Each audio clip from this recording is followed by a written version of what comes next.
দর্শক, খুবই একটি দুর্ভাগ্যজনক খবর। খবরটি হচ্ছে এরকম: একটি কারখানায় লুটপাট হয়েছে। লুটপাটের পর আগুন দেয়া হয়েছে। তারপর নিখোঁজ হয়ে গেছে ১৭৫ জন। সেই ১৭৫ জন মানুষের স্বজনরা প্রতিদিন সেই কারখানায় এসে কান্নাকাটি করছে, আহাজারি করছে, বিলাপ করছে। কিন্তু প্রশাসন বা কেউ তাদের সান্ত্বনা দিতে আসছে না, বা ঘটনা তদন্তও করা যাচ্ছে না। কি ঘটেছিল সেখানে? ঘটেছিল গাজী টায়ার্স কারখানা। সেই কারখানায় আগুন দেওয়া হয়। এটির মালিক হচ্ছে গোলাম দস্তগীর গাজী, যিনি সাবেক পাট ও বস্ত্রমন্ত্রী ছিলেন এবং পতিত শেখ হাসিনা সরকারের এমপি ছিলেন। নারায়ণগঞ্জের রূপগঞ্জে তার কারখানা, তার নির্বাচনী এলাকা। সেই গাজী টায়ার্স, নিশ্চয় মনে হচ্ছে, সেই বিশাল কারখানা, সেই কারখানায় অব্যাহতভাবে ৫ তারিখে শেখ হাসিনার পতনের পর, যখন গোলাম দস্তগীর গাজী এবং তার সাঙ্গপাঙ্গরা পালিয়ে যায়, তারপর থেকে অব্যাহতভাবে লুটপাট চলেছে। সেই কারখানার কোনো শ্রমিক কর্মচারী ছিল না নিরাপত্তাজনিত কারণে। সেই লুটপাট কয়েকদিন থেকে চলেছে।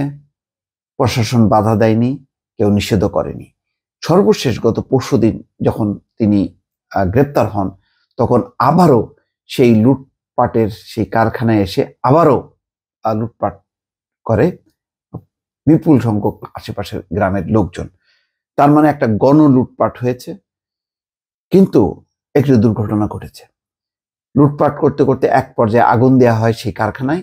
তারপরে খুব দ্রুত বেগে, দাহ্য পদার্থ ছিল, টায়ার তৈরির কারখানা যেহেতু, দ্রুত বেগে ছড়িয়ে যায় সেই আগুন। তারপর থেকেই খোঁজ পাওয়া যাচ্ছে না ১৭৫ জন। আশেপাশের কয়েক হাজার মানুষ সেই কারখানায় ঢুকেছিল এবং তারা শেষ দফায় লুটপাট করছিল।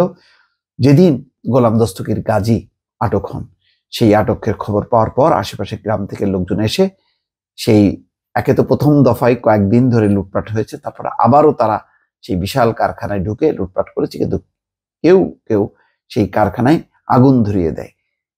সেই আগুন দ্রুত ছড়িয়ে যায় এবং দাও দাও করে জ্বলতে থাকে পুরো ভবন, সম্ভবত ৫ তলা ভবন, এবং অনেকেই দৌড়ে উপরে উঠে যায়। কিন্তু উপর থেকে উঠে তারা যে কোথায় পড়েছে বা কি হয়েছে সেটা কেউ বলতে পারছে না। কিন্তু স্বজনরা টের পেয়েছে যে তার যেই লোক, তার ঘরের যে লোক, সেই লোক আর বাসায় ফেরেনি, এবং তারা ধারণা করছে যে এখানে লুটপাট করতে এসেছিল। এবং তারা, স্বজনরা স্বীকারও করছে যে তারা লুটপাট করতেই এসছে সবার মতন করে। সেই লুটপাটের পর মানে অগ্নিকাণ্ডের শিকার হয়ে তাদের হয়তো দেহ পুড়ে গেছে, সেই দেহের অস্তিত্ব খুঁজে পাওয়া যাচ্ছে না, বা সেটি নিয়ে তদন্ত করতে আসছে তেমনটাই না। অনেকে বলছেন যে প্রথমেই যদি লুটপাট হবার পরপরই যদি কর্তৃপক্ষ, পুলিশ, তারা যদি জায়গাটা যদি ব্যারিকেড দিত এবং প্রতিরোধ করতে পারত, তাহলে এই বড় ধরনের দুর্ঘটনা ঘটতো না। ঠিক একইভাবে দর্শক, ৫ তারিখে যখন নাকি শেখ হাসিনার পতন হয়, যশোরের ঘটনা আপনার মনে আছে? যশোরের একদম কেন্দ্রস্থলে একটি হোটেল, যার মালিক শাহিন চাকলাদার, সেই হোটেলে আগুন দেওয়া হয়। সেখানে কিন্তু ২২ থেকে ২৩ জন মানুষ একদম জীবন্ত পুড়ে যায়। তার মধ্যে বোর্ডার হিসেবে ছিলেন ইন্দোনেশিয়ার একজন নাগরিক, তিনিও মারা যান।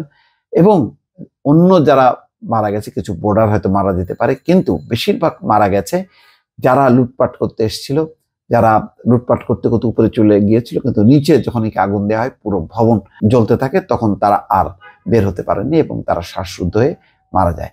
ঠিক অনুরূপ ঘটনা আরো বড় আকারে গাজী টায়ার্সে ঘটেছে রূপগঞ্জে। সেখানে সেই ১৭৫ জন মানুষ আর ফিরে আসছে না তার স্বজনের কাছে, এবং প্রতিদিনই সেখানে বিলাপ, আহাজারি চলছে। কিন্তু প্রশাসন নির্বিকার, পুলিশ নেই, কেউই নেই। একটা যে ভয়ঙ্কর একটা পুলিশ শূন্যতা এবং আইন শৃঙ্খলা জনিত একটা যে সংকট চলছে সারা দেশে, তার একটি প্রতিফলন ঘটেছে সেই রূপগঞ্জে, যেখানে এত বড় ঘটনার পর ফায়ার সার্ভিস এসছে বটে, তারা আগুন নিভে চলে গেছে।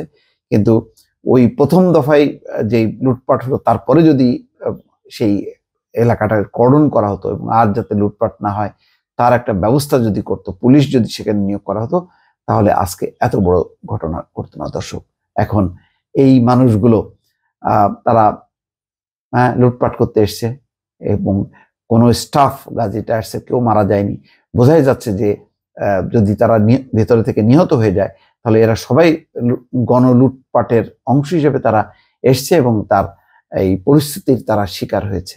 কিন্তু বড় কথা হলো যে 175 জন মানুষকে তো আইডেন্টিফাই করতে হবে, বলতে তো হবে যে তারা এই কারখানাতে মারা গেছে, কিন্তু সেটি বলার মতন আর কেউই নেই দর্শক।